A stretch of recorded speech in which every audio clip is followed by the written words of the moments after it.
The Nets have now won 9 straight. It's their longest win streak since 2006. And Nick Friedel, ESPN NBA analyst and friend of the show on the 6 p.m. Sports Center, said this about KD and the way he's playing right now. He's playing the best he ever has in his career. And when you say that about Kevin Durant at this stage, it's pretty incredible. But the guy's shooting 60% for the month of December.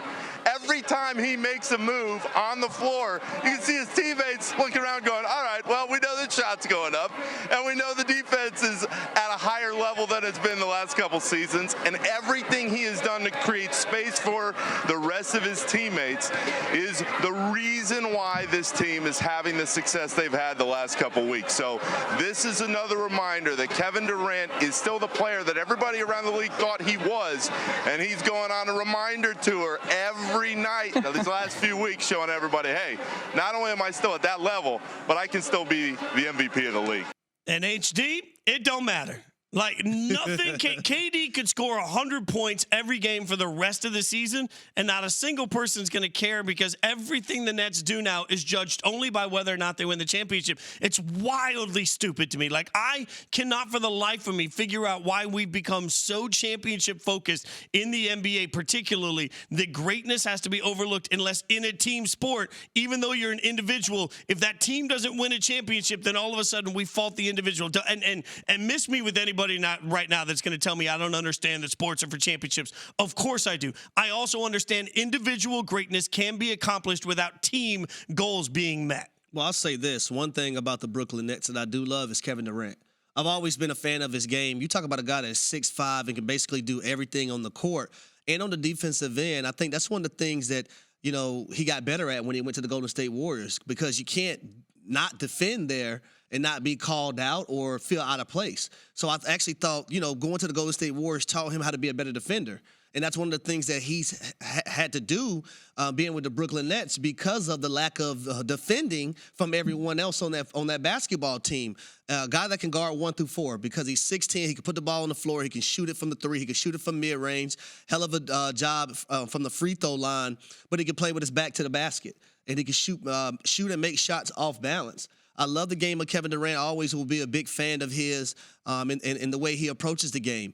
And if his shoe wasn't, you know, a half of an inch. If he had Harry Douglas' feet. Yeah, if he had my feet, they would have won in the first round. He looked really funny, though, with 9.5 feet. Oh, yeah. Because he's particularly big. He's pretty tall. But I'll say, when I look at the Brooklyn Nets, right, yes, they have a 9-game win streak. They're number 3 in the Eastern Conference right now. But you look at the standings, 1 through 5 could easily be 1 through 5. You can, you know, match those teams how you want to. That's just how close the race is right now for the 1 seed, which is currently owned by the Boston Celtics.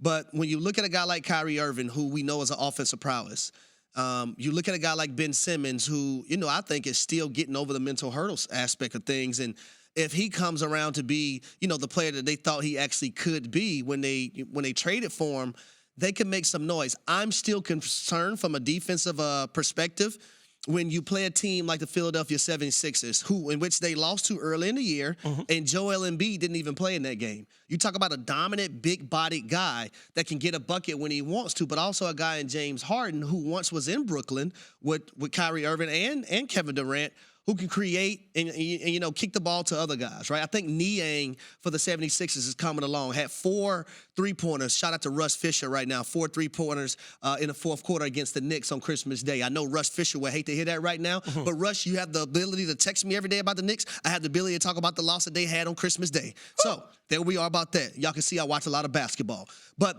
I think for the Nets perspective, I think it's just going to be hard for them to defend against a Giannis, even though they just beat the Milwaukee Bucks when it comes playoff time. Yeah, and I don't disagree with that, Harry. I just think that, like, it's almost 2 separate conversations in some ways to me. Like, right now, the Nets can't be beat, and I think that's amazing. And I love appreciating a winning streak, right?